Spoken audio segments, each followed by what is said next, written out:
le 10 février 2024, Paul Biya avait déjà ouvert le bal en disant des milliards et des milliards qu'il faisait des sacrifices énormes. Et par la suite, il a prescrit au ministre des Sports, Mwele Kombi, de pouvoir donc remettre le train sur des rails.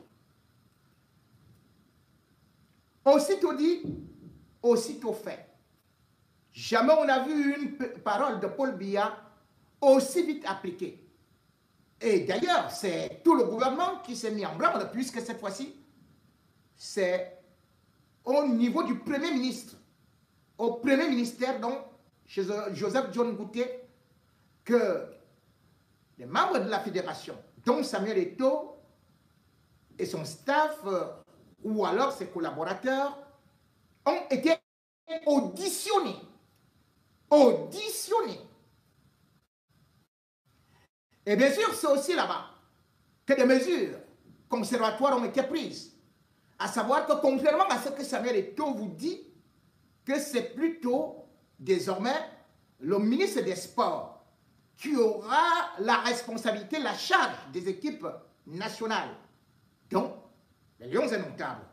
C'est aussi à lui que reviendra de pouvoir choisir qui sera le futur sélectionneur, et non Samuel Eto'o, qui lui a déjà donné un nom tout de go, mais a tout de même précisé que c'était à Biya de donner le dernier mot.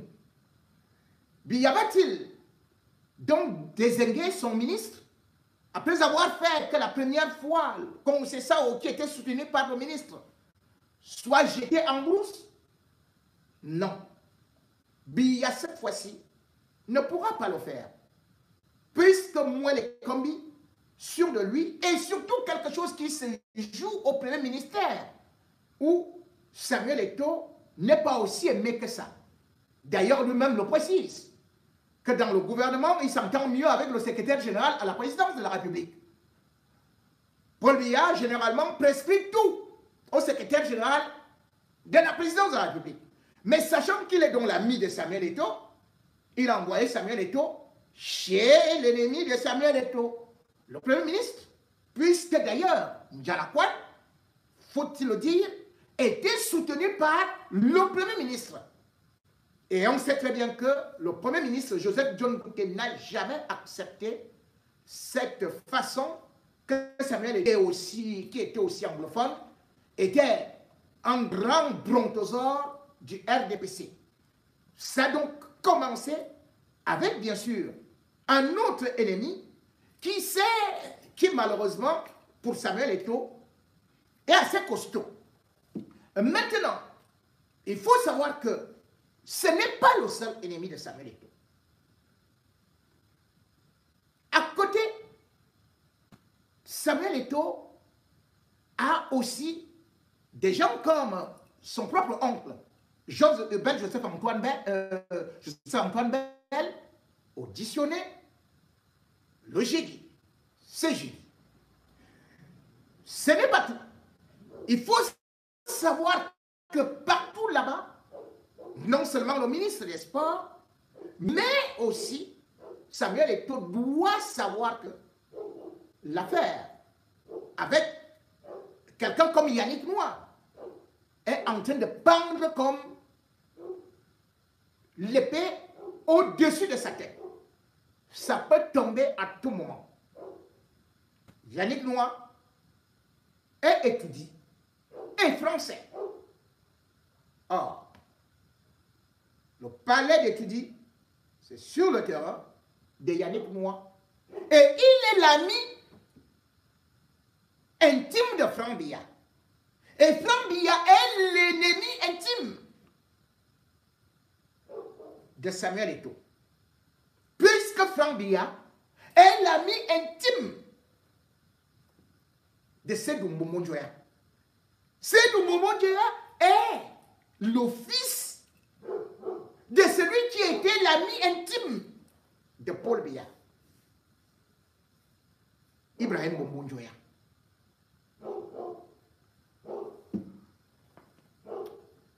Nous avons donc devant Eto'o des gens qui sont prêts à lui faire la peau.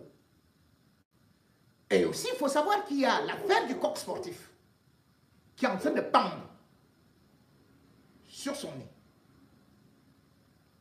Quand on voit le passé, comment ça a souvent fonctionné?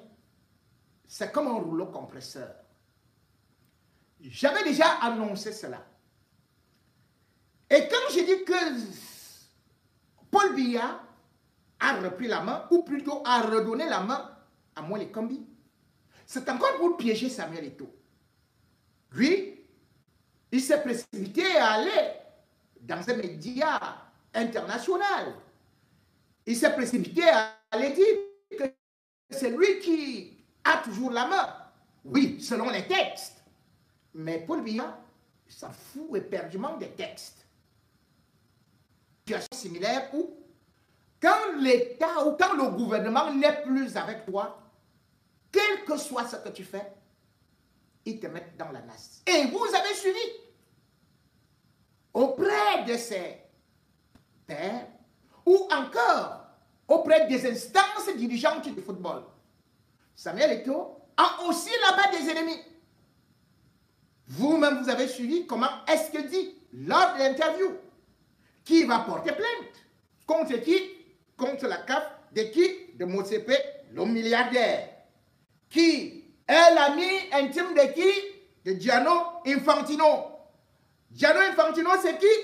C'est le monsieur qui dirige la FIFA. Et qu'est-ce que peut faire la FIFA?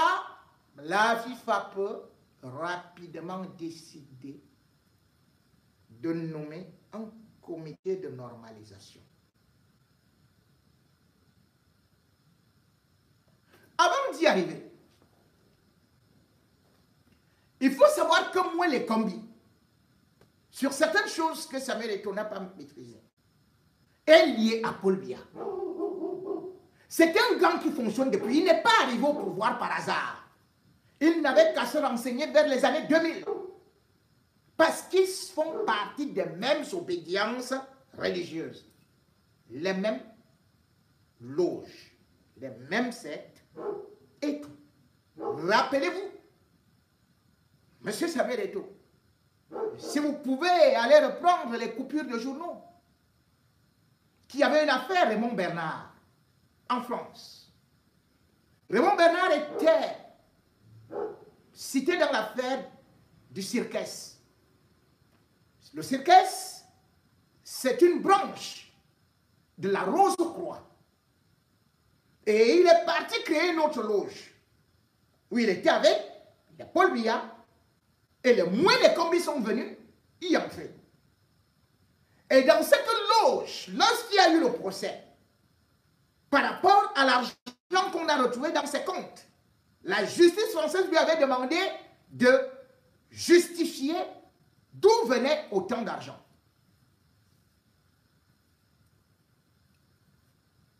Raymond Bernard, qui d'ailleurs plusieurs fois a été reçu au Cameroun, et qui mettait son nom partout, et qui avait une relation intense avec le coq sportif, avait donc déclaré qu'il a reçu ces dons de l'État du Cameroun. Donc 500 millions d'abord en dons, offerts par Paul Biya, puis 500 millions encore en dons, offerts toujours par Paul Biya, comme un plateau, comme un tableau, pour l'achat d'un tableau, 500 millions.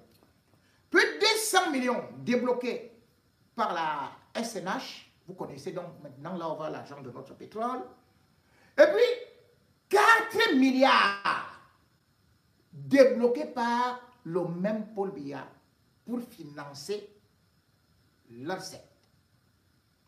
Beaucoup de ministres camerounais sont donc entrés là-bas, dont l'un des plus forts aujourd'hui est Moelle Kombi. C'est donc une affaire de frères. Et les frères ne se trahisse pas aussi comme on peut l'imaginer. Parce que Moïse Kombi, il a beau être incompétent, commettre toutes les gaffes, détourner et tout. Paul Biya continue à l'écouter. C'est donc un piège qu'on l'avait tendu parce qu'on voulait juste exploiter la notoriété de Samuel Eto'o. Et on a cru qu'il allait certainement permettre au régime de briller, de briller. Et l'élection présidentielle arrive en 2025 où Paul Biya sera candidat. Il ressoude ses équipes. Et il prend donc, il l'offre aux autres comme holocauste pour le sacrifice.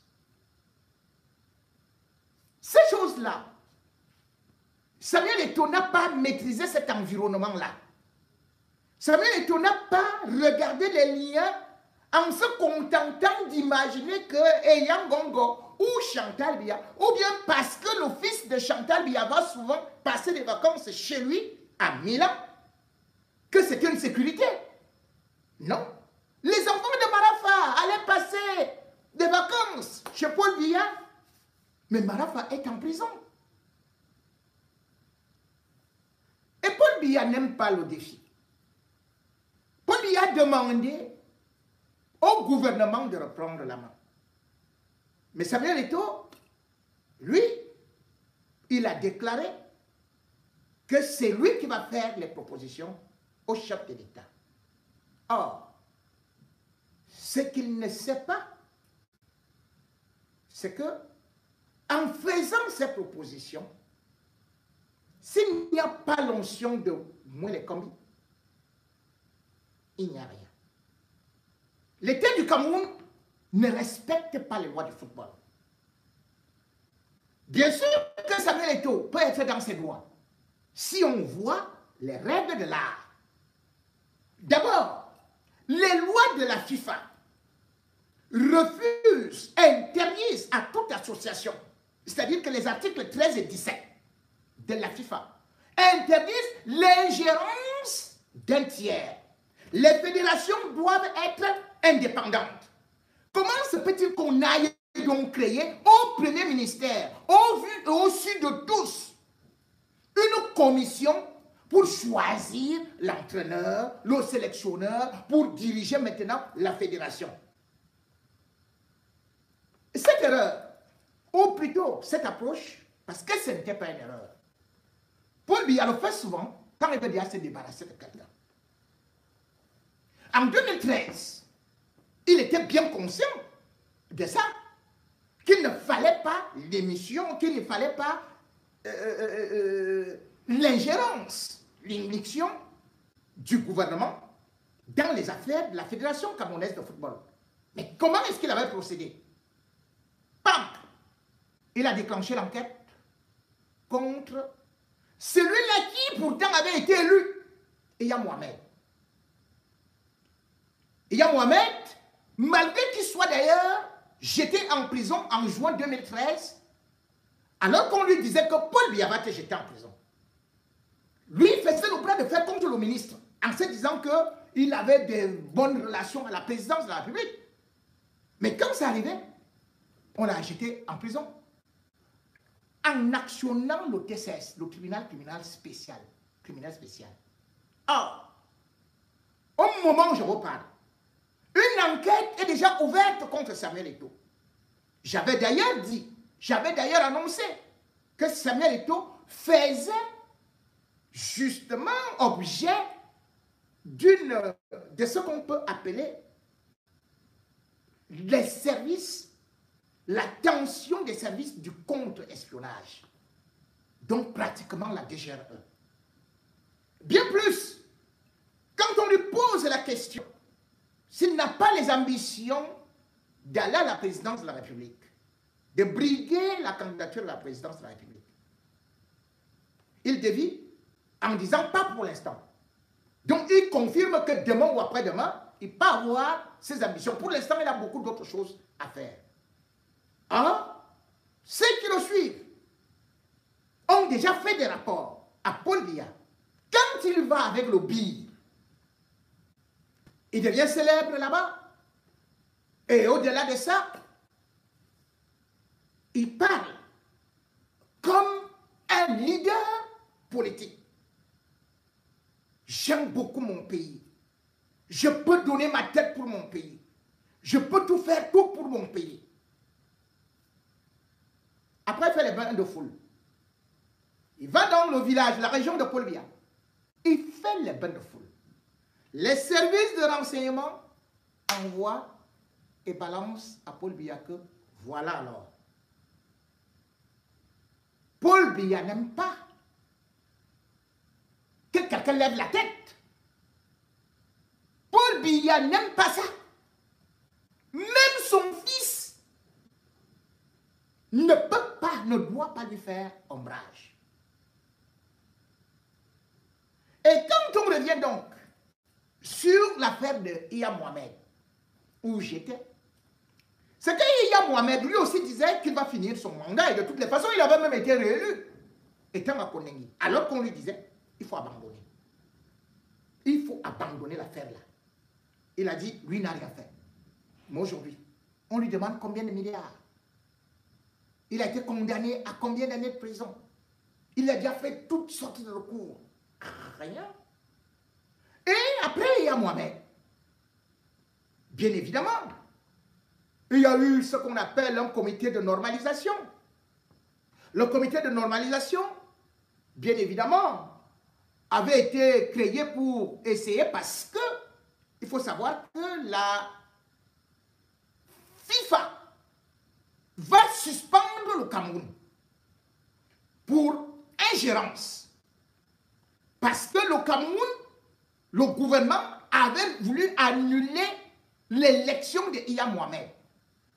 Le gouvernement avait envoyé les policiers au niveau de la FECAFOOT que fermez tout. Mais après cela, dès qu'on a dit, on annule, allez, Iya Mohamed, machin et tout, la FIFA, qu'est-ce qu'elle a pris comme résolution? Comité de normalisation. Et c'est là où le gouvernement a placé qui il voulait. Le professeur Joseph Owona. Joseph Owona a conduit le comité de normalisation. Et tout un chacun peut aussi voir jusqu'où c'est arrivé, puisqu'il a organisé une élection. Et puis il y a eu Tombi Aroko qui a été élu en 2015. Tombi Aroko a été élu en 2015. Président de la FECAFOOT. Dites-moi le nombre d'années que Tombi Aroko a eu à faire. 2 ans. Ses adversaires sont partis, passés par le comité olympique, la chambre de conciliation du comité olympique et sportif camerounais. Qui a donné tort à Tombi Aroko, disant que, oh, tu as triché, l'élection n'a pas été bien organisée. C'est avec ces documents que la FIFA a encore décidé de mettre un autre nouveau comité de normalisation. Et c'est là où l'ami de Samuel Eto'o est arrivé, Dieudonné Api. Or, Samuel Eto'o, aujourd'hui, c'est la même chambre de conciliation, d'arbitrage du comité olympique sportif camerounais qui vient d'adresser un autre rapport que le premier ministre John Gauthier transmet à Biya. Que voilà, alors il demande que Samuel Eto'o soit suspendu. C'est eux qui demandent ça. Biya va bondir sur l'occasion, non? Comment Samuel Eto'o, qui n'est pas chef d'État et qui connaît comment fonctionne le gouvernement camerounais, peut dire que lui, il va continuer et il va arriver jusqu'à la fin de son mandat. Tombi Aroko n'est pas arrivé à la fin de son mandat. Et Iya Mohamed n'a même pas démarré son mandat. Onana avait été jeté en prison. Ne veut même plus entendre parler du football. Tous étaient présidents de la Fédération camerounaise de football. Et c'est après cela donc que Api Dieudonné va organiser cette élection où Eto'o arrive. Le Cameroun, avec Paul Biya, c'est des résultats immédiats. Quand je vous dis aujourd'hui qu'on est en train de créer ceci et tout et tout, où sont les résultats de tous les comités de normalisation qu'on a organisés? Rien. C'est que ça occupe l'actualité. Et vous croyez qu'il y aura des solutions? Il n'y aura aucune solution. Aucune solution. Paul Biya fait dans le bricolage. Il préfère vous jeter un os pour vous distraire avec ça. Parce que quand Paul Biya aujourd'hui dit que oui, il y a ceci, il a investi beaucoup d'argent, il a investi combien? On parle de 30 milliards auprès de la Fédération camerounaise de football. Et au-delà de ça, on parle de certains contrats. Paul Biya, justement, ce que Samuel Eto'o doit savoir, et qui sait d'ailleurs aujourd'hui, lors des auditions, on a commencé à lui demander comment il a utilisé ses fonds. Et quand il pourra donner certaines explications, boum, TCS. Autre chose, il y a par exemple le contrat One All Sport, où on n'a jamais su exactement ce qui se passait là-bas. Et d'ailleurs, chacun croyait qu'il maîtrisait ce contrat, mais on se retrouve quand même dans un imbroglio. One All Sport, selon les déclarations de Samuel Eto'o, devait donner le bus. Pour l'instant, on n'a pas vu de ce bus neuf climatisé offert par One All Sport, devait verser 1 milliard par an. On ne sait pas où va cet argent, ainsi de suite, ainsi de suite, ainsi de suite. L'État du Cameroun piétine ses lois et utilise souvent des petits prétextes pour anéantir ses ennemis ou ceux qui deviennent encombrants. On lui a créé une loi, justement quand le Cameroun était au creux de l'abîme, au creux de la vague.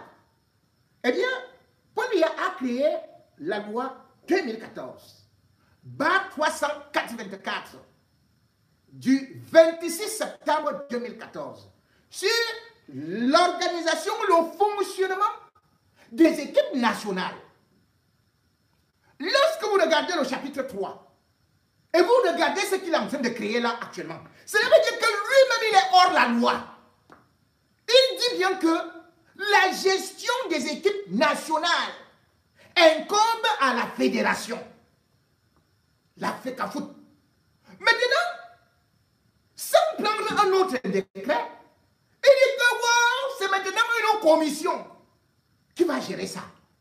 Mais comment ça va se passer? Quand vous essayez de regarder moi le combi, eh bien moi le combi, on vous dit que c'est lui qui doit choisir. C'est lui qui doit choisir le sélectionneur parce qu'il le paye. Mais vous allez voir que dans les lois camerounaises, bien évidemment les primes doivent être payées par une subvention de l'État. Mais c'est en accord avec le président de la fédération. Et quand vous voyez Eto'o lui-même dire qu'il ne travaille pas avec le ministre des Sports, qu'est-ce que ça veut dire? Cela veut dire que on doit partir. Parce que pour que ça marche, vous allez voir, je vais vous lire les lois. Il faut absolument que les deux travaillent ensemble. Et non que décident. Sinon, Paul Biya ne respecte plus sa loi. Je vais donc vous reprendre quelques extraits de cette loi. Ce n'est pas moi qui ai signé. C'est la loi de Paul Biya. C'est le décret de Paul Biya. Signé par l'un, mais qui, finalement, quand on essaie de regarder, on se dit, mais jusqu'où est-ce que le Cameroun est en train d'aller comme ça? Moi, Je crois une chose. C'est que Samuel Eto'o a été trompé. Il croyait avoir une certaine sécurité. Et il se base sur les textes. On s'en fout des textes au Cameroun. Sur les textes, il a raison de dire que c'est lui qui choisit le sélectionneur. Sur les primes, c'est lui, parce qu'il y a aussi les primes de sponsoring.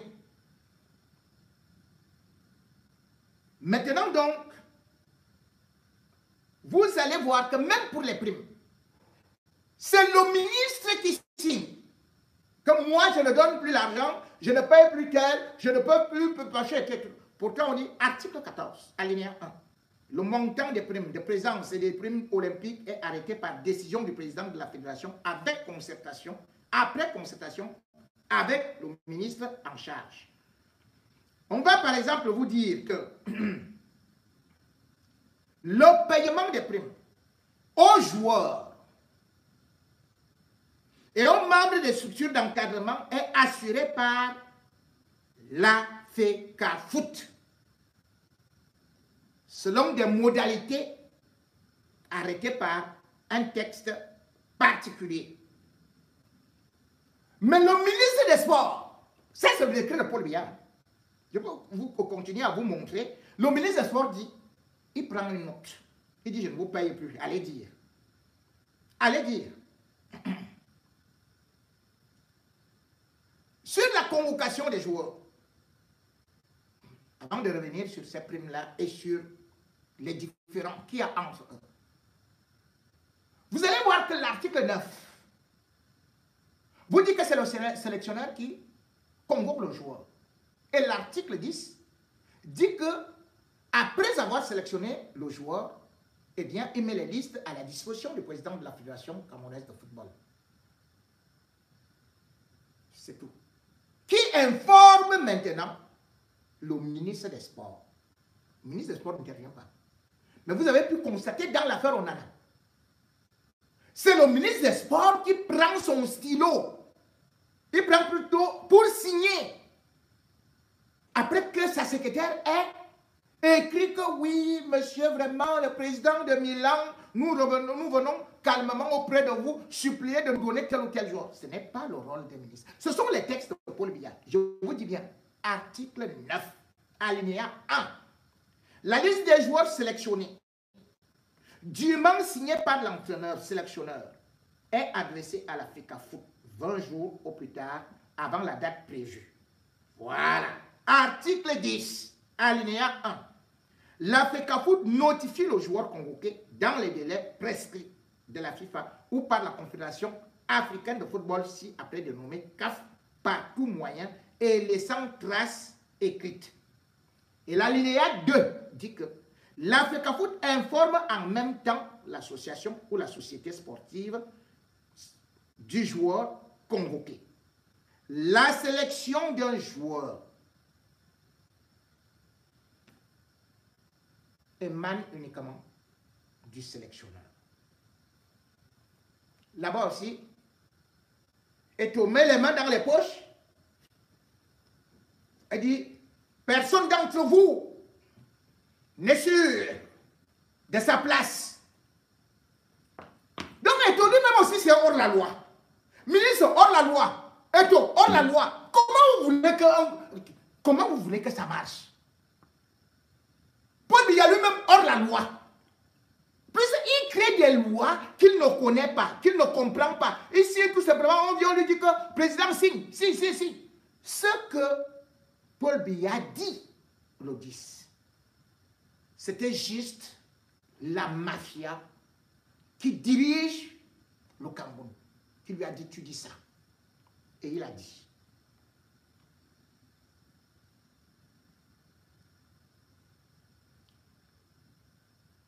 Écoutez bien. Chapitre 2 de l'organisation et de la gestion des sélections nationales. Article 3, alinéa 1. la gestion administrative, sportive et technique des sélections nationales de football relève de la compétence de la Fédération camerounaise de football, si après dénommé FECAFOOT. Signé Paul Biya. Le même Paul Biya vous dit que non, sans prendre un autre décret. Il vous dit maintenant que c'est le ministre des Sports. Que non, il remet tout entre les mains du ministre des Sports. Et il oublie que, en même temps, la FECAFOOT, c'est une association qui est affiliée à la CAF et à la FIFA. Donc, il faut que le Cameroun respecte les lois de là-bas. Mais comme Samuel Eto'o, qui est dans l'étau, mais se croit costaud, qu'est-ce qu'on va faire? On va le broyer. Beaucoup avaient déjà prévenu Samuel Eto'o de pouvoir esquiver cela. La FECAFOOT, c'est une mafia de 60 ans. Comment Samuel Eto'o pouvait imaginer qu'il pouvait battre cette armée-là? Même dans la mafia, ça ne se fait pas rapidement comme ça. La FECAFOOT, c'est l'endroit où les gens sont faux, mangent tout. Comment pouvait-il imaginer, même dans la révolution, ça ne se fait pas d'un revers de la main?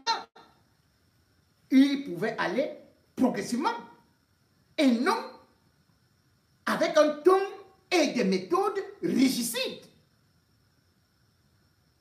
Maintenant, c'est le rouleau compresseur. Son épouse, très intelligente, Georgette, est très pondérée, a vu le mal venir. Et même beaucoup de ses amis ont conseillé à Samuel Eto'o qu'il pouvait au moins s'espérer, lui qui connaît les présidents, les milliardaires, il pouvait bénéficier de leur soutien pour aller à la CAF. Que de venir se faire humilier à la Fédération camerounaise de football. Regardez comment ce monsieur est combattu par une armée numérique. Oh yo, Dadis Camara, on lui a donné tous les sobriquets. On dirait que Samuel Eto'o c'est le pire cauchemar. Mais il ne va pas dire qu'il ne s'attendait pas à ça. Il savait bien là il partait mettre le pied au Cameroun, le pays de Paul Biya, le pays de son père, le pays du roi Chronos, le roi qui mange ses propres enfants. Comme Samuel Eto'o, aujourd'hui, se retrouve là dans ce réseau, c'est parce que lui-même aussi avait parlé de transparence. Où est la transparence? C'est ça le problème.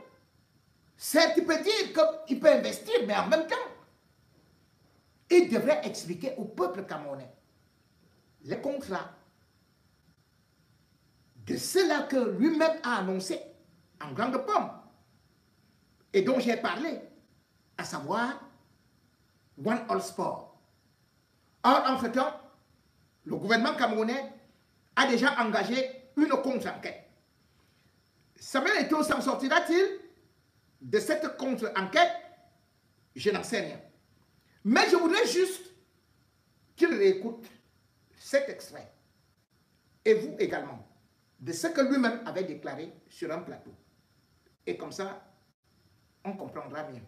Est-ce que Monsieur le Président pouvait indiquer aux téléspectateurs où, quand, si les souvenirs sont présents, vous pouvez switcher si vous voulez, où et quand ce contrat a été signé? À Yaoundé. Oui. Yaoundé. Et quel... À l'hôtel Montfermeil. Oui. Alors, et quel avantage? Parce qu'il y a une partie de l'opinion qui est assez dubitative, je crois. Vous écoutez. Oh, Monsieur Tonguet, vous savez, qui viennent de cette partie de l'opinion. je vais partager un document avec vous pour que vous compreniez que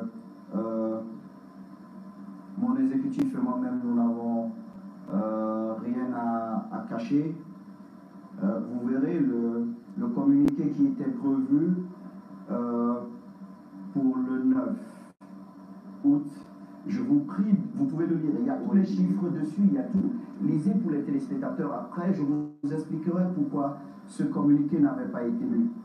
Je lis un paragraphe, il me paraît le plus important. Allez-y. Oui, pour ne pas avoir de blanc à l'antenne. Dans le cadre de l'exécution de cette convention, le nouvel équipementier s'engage à verser la somme d'1 milliard de francs CFA par an à la Fédération camerounaise de football, soit un total de 3 milliards à l'échéance contractuelle fixée.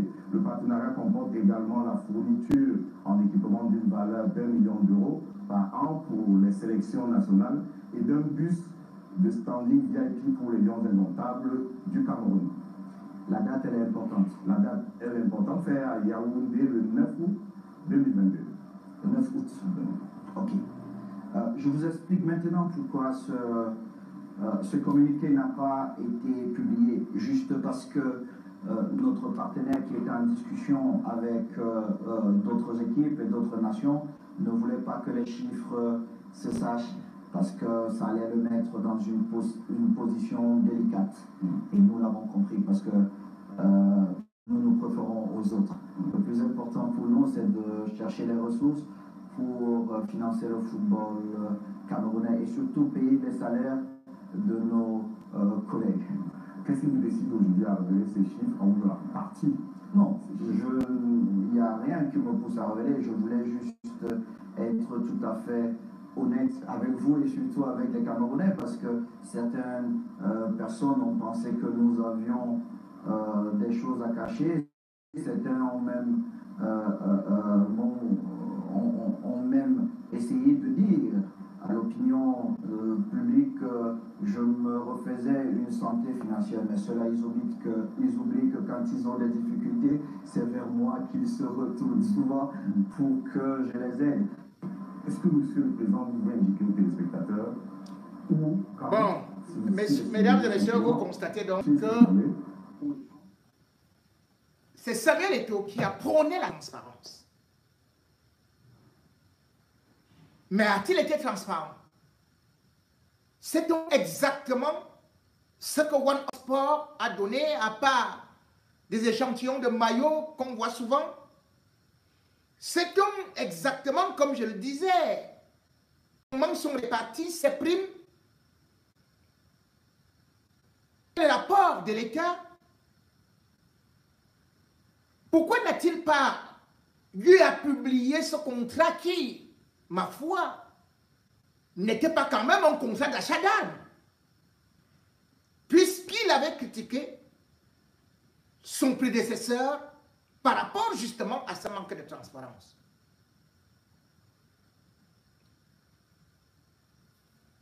Paul Biya, pour tenir tout le monde, crée des lois. Et dans cette loi, dans ce décret,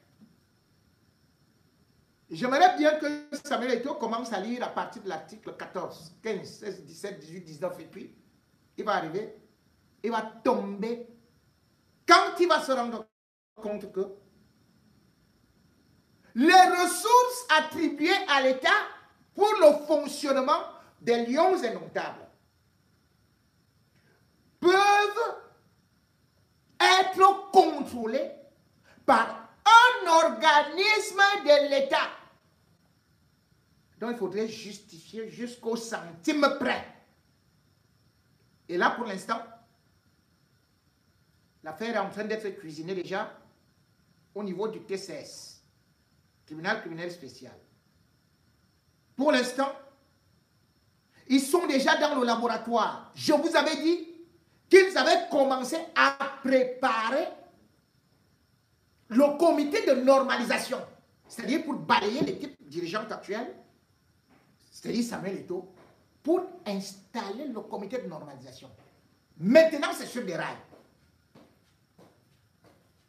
Au moment où il est temps, et parce qu'il ne faut pas passer le temps à humilier ceux-là qui ont représenté notre pays, ceux-là qui ont porté haut le drapeau camerounais, et ceux-là qui ont eu l'amour de la patrie, qui auraient pu jouer pour d'autres pays.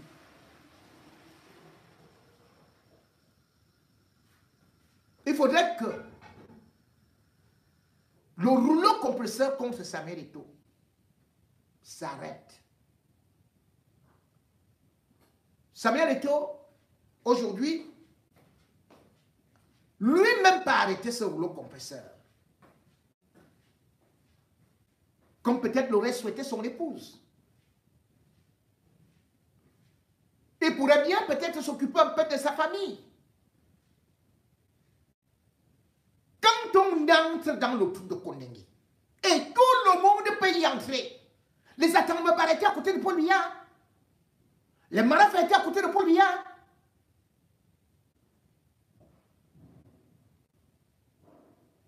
Dès qu'on y entre, les gens qui font les bains de foule là, personne ne sera là. Personne ne sera là. Ou plutôt, ils enverront le bir. Le même bir qui vous saluait, qui vous embrassait, c'est le même bir qui va tirer sur vos fans. Ou bien la même armée, la même gendarmerie, la même police que vous aduliez et qui vous adulait. Ils vont vous tourner le dos en disant qu'ils ne respectent que leurs consignes. Le football camerounais doit se refaire par la racine, c'est-à-dire la formation des jeunes. Ce n'est pas un sélectionneur qu'on va venir prendre qui va faire des miracles comme ça. Même Hugo Bros a gagné. Il est parti où? On l'a chassé. Qui est parti de la sélection du Cameroun tête haute? Personne. Quand on veut être humilié, eh bien on vient donc prendre cette sélection. Samuel Eto'o devait tirer des conséquences lorsqu'il a vu l'organisation de la CAN. Comment il a été humilié. Comment on ne pouvait même pas le filmer. Samuel Eto'o a encore pu voir comment est-ce que Kylian Mbappé, footballeur, est venu et comment on l'a nargué. Il était seulement avec les Yannick Noah et consorts. Il devait comprendre qu'il n'est pas le bienvenu là-bas. N'oubliez pas que Paul Biya a beaucoup d'intérêt en France et qu'il est encore contrôlé par beaucoup de choses en France. Et quand on va s'attaquer au coq sportif, il vous sort les griffes, les ergots, et c'est là où sa crête se dresse et vous réalisez que vous êtes un poussant dans la basse-cour.